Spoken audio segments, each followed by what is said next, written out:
પરિવહન મંત્રી નીતિન ગડકરી આજે દક્ષિણ ગુજરાતના પ્રવાસે છે ત્યારે તેમણે સુરત જિલ્લાના નોગામ પારડી ખાતે બની રહેલા એક્સપ્રેસવે તેમજ નવસારીના ખારેલ નજીક એક્સપ્રેસવે હાઈવેની મુલાકાત લીધી, હાઈવેનું નિરીક્ષણ કર્યું અને અધિકારીઓને જરૂરી માર્ગદર્શન પણ આપ્યું। કહ્યું વાહન ચાલકોને સારામાં સારી સુવિધા મળે તેવા પ્રયાસો હાથ ધરાશે।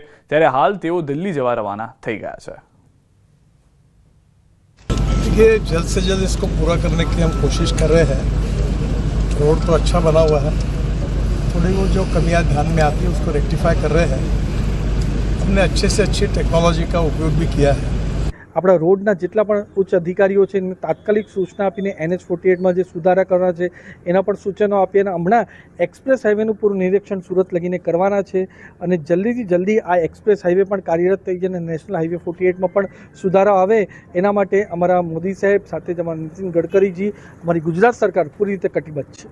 આવેલા રાજચંદ્ર આશ્રમ રાજ્ય સરકારની 12મી ચિંતન શિબિરનું આયોજન કરાયું છે। મુખ્યમંત્રી ભૂપેન્દ્ર પટેલે દીપ પ્રાગટ્ય કરી ચિંતન શિબિરનો પ્રારંભ કરાવ્યો।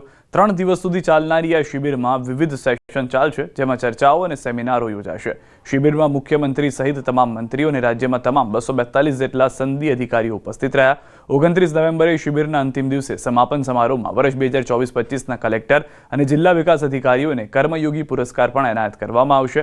મહત્વપૂર્ણ છે કે અમદાવાદને કોમનવેલ્થ ગેમ્સનું યજમાન પદ મળ્યું છે, જેને લઈને મંત્રી રીવાબા જાડેજાએ ખુશી વ્યક્ત કરી હતી।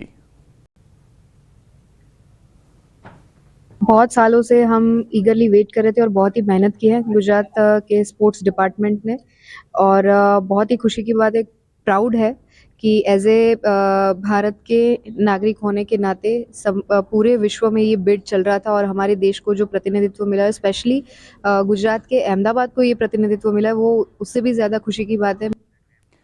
दक्षिण झोनना 8 જેટલા જિલ્લામાં SIRની કામગીરી સંદર્ભે રિવ્યુ બેઠક। ભાજપના રાષ્ટ્રીય મંત્રી ઓમ પ્રકાશ ગનખરની અધ્યક્ષતામાં વિશ્લેષણ, સાંસદ, ધારાસભ્ય, મહાનગર ભાજપના પદાધિકારીઓ મત લેવાશે।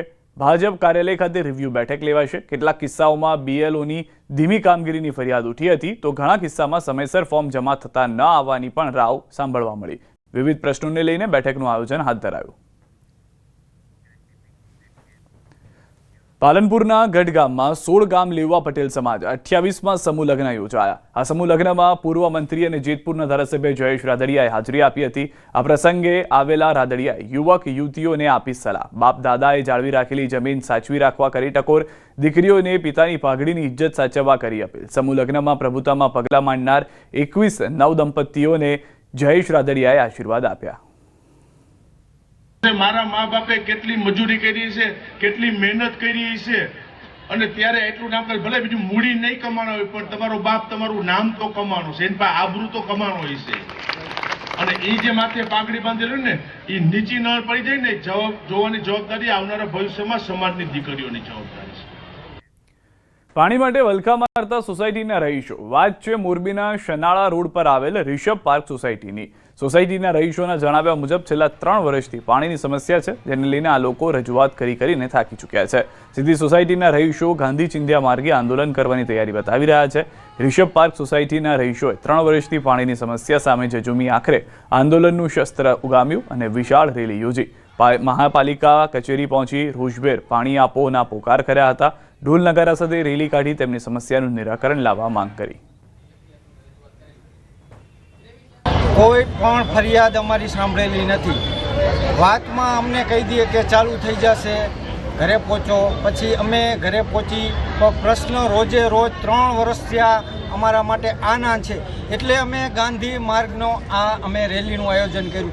એ લોકોને સોસાયટીની છેલ્લી છેવાડાની હોવાથી પાણી મળતું નથી, તો ત્યાં વાલ સિસ્ટમ મૂકી અને બાકીની સોસાયટીઓને જે રીતે પાણી મળી રહ્યું છે, અત્યારે 2 દિવસમાં એક વખત મળે છે, તો આ સોસાયટીને પણ પાણી મળે એ પ્રમાણે વોટર વર્ક્સ શાખા દ્વારા કાર્યવાહી કરવામાં આવશે। બનાસકાંઠાના મુખ્ય મથક પાલનપુર ખાતે આજે નિવૃત્ત પેન્શનર સેવા મંડળના નેજા હેઠળ જિલ્લાના EPS સેવા નિવૃત્ત પેન્શનરો મોટા પાયે એકત્ર થયા। લાંબા સમયથી પેન્શનરોને માત્ર 1000થી 2000 જેટલું લઘુત્તમ પેન્શન મળે છે, જે મોંઘવારી સામે ખૂબ જ ઓછું છે. તેથી આ રકમ ઓછામાં ઓછી 7500 કરવામાં આવે તેવી તેમની મુખ્ય માંગ રહી છે. છેલ્લા 15 વર્ષથી સ્થાનિક તંત્રને લઈને ઉચ્ચ કક્ષાની ઓફિસ સુધી અનેક રજૂઆતો કરવા છતાં પણ પેન્શનરોની માંગનો ઉકેલ આવ્યો નથી. આ સભામાં પેન્શનરોએ પાલનપુર કલેક્ટર કચેરીએ પહોંચી જિલ્લા કલેક્ટર, શ્રમ રોજગાર મંત્રી અને વડાપ્રધાનને સંબોધીને આવેદનપત્ર સોંપ્યું. બનાસ ડેરીમાં 38 વર્ષ 6 મહિના નોકરી કરેલ છે. એમાં અમારી જિંદગીનો ત્રીજો ભાગ અમે ઘરે નથી રહ્યા, એના કરતાં ડેરી વધારી રહ્યા છીએ. રાત્રે નીચે ઊંઘી રહ્યા છીએ. એસટીવાળા પણ કંડક્ટર, ડ્રાઈવરો રાત્રે નોકરી હોય એટલે નીચે ઊંઘી રહે. અધિકારીઓ બધા આરામ કરતા હોય, બીજા નોકરિયાત બધા સરકારી નોકરિયાત આરામ કરતા હોય ત્યારે અમે નીચે ઊંઘેલા હોઈએ. તો અમારી સરકારશ્રીને એક વિનંતી છે કે અમે છેલ્લા 10 વર્ષથી લડી રહ્યા છીએ, પણ આ સરકાર અમારું કંઈ સાંભળતી નથી. આખા ભારતમાં અમે જંતર મંતર ઉપર પણ હડતાલ કરી છે. 35 વર્ષ નોકરી કરી, ઓછા પગારમાં નોકરી કરી અને વધુ કામ કર્યું, છતાંય પેન્શન ઓછું આવવાને કારણે ઘરની સ્થિતિ બીજી ત્રીજી અત્યારે આટલા મોંઘવારીના જમાનામાં ચાલી છે. સરકારને આટલું અમારી એક માગણી છે કે અમારું પેન્શન 7500 વત્તા મેડિકલ આવો લાભ સરકાર બધાનો લાભ આપો છે, તો અમને પણ આવો લાભ આપો. હવે મોદી સાહેબને આપણી ભાજપ સરકારને આપણે ચાલુ સરકાર, વર્તમાન સરકારને આપણે વિનંતી છે કે અમને અમારા માટે થોડીક હવે 75-78 વર્ષો હવે અમારી ઉંમર પણ થઈ ગઈ છે, અમે બીજું કોઈ કરી શકતા નથી. દૂધસાગર ડેરીની ચૂંટણી બિનહરીફ જાહેર થઈ ગઈ છે. ઇતિહાસમાં પ્રથમ વખત ડેરીની ચૂંટણી સમરસ બની છે. ફોર્મ પરત ખેંચવાનો આજે છેલ્લો દિવસ હતો. 15 ડિરેક્ટરની ચૂંટણીમાં બધા બિનહરીફ થયા છે. 63માંથી 4 ફોર્મ રદ થયા બાદ 59 ફોર્મ માન્ય હતા. 44 ઉમેદવારોએ ઉમેદવારી પાછી ખેંચી લીધી છે. 15 બિનહરીફ જાહેર થઈ ચૂક્યા છે. તો ઇતિહાસમાં પહેલી વખત આવું જોવા મળી રહ્યું છે મહેસાણાની અંદર કે જેમાં દૂધસાગર ડેરીની ચૂંટણી બિનહરીફ જાહેર થઈ હોય. એક સમય લાગી રહ્યું હતું કે 1-2 બેઠક ઉપર તો ચૂંટણી થઈને જ રહેશે, કારણ કે 59 જેટલા ઉમેદવારો જે હતા તે આ 15 બેઠકો પરથી લડી રહ્યા હતા. ઉમેદવારી પત્રકો પાછો ખેંચવાનો આજે છેલ્લો દિવસ. આ છેલ્લા દિવસે કુલ જે પત્રકો ભરાયા હતા ઉમેદવારી પત્રકોને પછી માન્ય થયા હતા. 63 ઉમેદવારી પત્રકો ભરાયા હતા. એમાંથી 63માંથી 15 લોકો, એટલે એક સીટ પહેલાં અશોકભાઈ બાવસિંગભાઈ ચૌધરી જે ચેરમેન છે હાલના, એ બિનહરીફ થઈ ચૂક્યા હતા. એના સિવાયની 14 સીટ આજે બિનહરીફ ડિરેક્ટરો, નિયામક મંડળના સભ્યો ચૂંટાઈ આવ્યા છે. અને બાકીના 63માંથી જે લોકો પાછા ખેંચ્યા એ તમામે ભારતીય જનતા પાર્ટી ઉપર વિશ્વાસ મૂક્યો. તો વધુ માહિતી ન્યૂઝ 18 સંવાદદાતા કેતન પાસેથી મેળવીશું. કેતન, ઇતિહાસમાં પહેલી વખત આવું થયું છે કે બિનહરીફ થઈ ગઈ છે, અને ત્યારે સૌથી વધારે મહત્વની વાત એ પણ છે કે 63માંથી 59 ફોર્મ તો માન્ય હોવા છતાં આવું થયું છે. ચોક્કસથી જણાવી દેવું કે મહેસાણા દૂધસાગર ડેરીની ચૂંટણી સૌ પ્રથમવાર ઇતિહાસ રચાયો છે કે આ જે ચૂંટણી હોય છે તે સમરસ થઈ છે. 15 જે ડિરેક્ટર હોય છે તે બિનહરીફ ચૂંટાયા છે કે એમના સામે કોઈ પણ જે ફોર્મ હોય છે તે ફોર્મ રહ્યું નથી.